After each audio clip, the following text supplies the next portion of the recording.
మంత్రి కొండపల్లి శ్రీనివాస్ వైసీపీ నేత బొత్స సత్యనారాయణ కాళ్ళు పట్టుకున్నారంటూ గత 2 రోజులుగా పెద్ద ఎత్తున ప్రచారం జరుగుతోంది.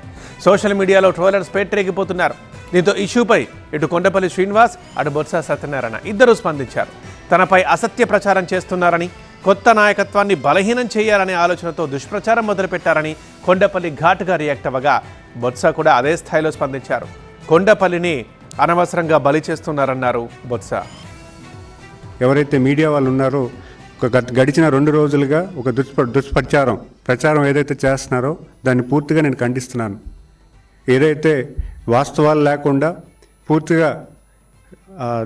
పూర్తిగా న్యూస్ ఏదైతే పబ్లిష్ చేస్తున్నారో, ఒక సోషల్ మీడియాలో మొదలైన న్యూస్ని వ్యతిరేకించి ఒక పెద్ద ఎత్తున దాని సెన్సేషన్ క్రియేట్ చేస్తూ యువ నాయకత్వాన్ని అలాగే జిల్లాలో ఏర్పడినటువంటి ఈ కొత్త నాయకత్వాన్ని బలహీనం చేద్దామన్న ఆలోచనతో ఈరోజు ఒక దుష్ప్రచారం చేస్తున్నారు.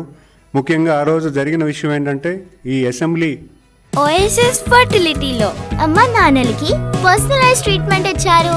In the good hands of science. Mummy daddy అవ్వాలంటే ఓఎస్ఎస్ కి కాల్ చేయండి.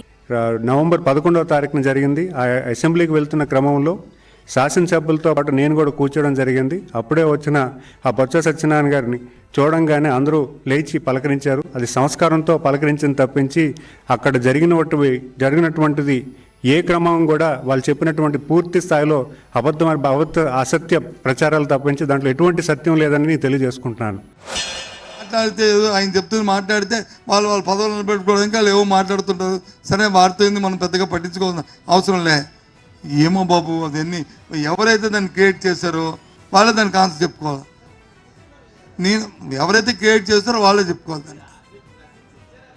ఎవరు ఒకరే అందరూ వస్తారు.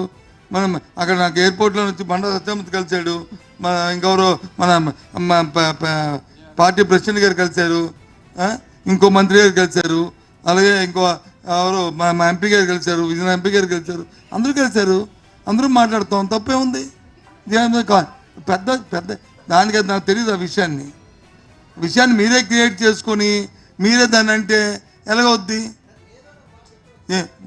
నేను లేదు అవును నేను ఎందుకు చెప్పాలి?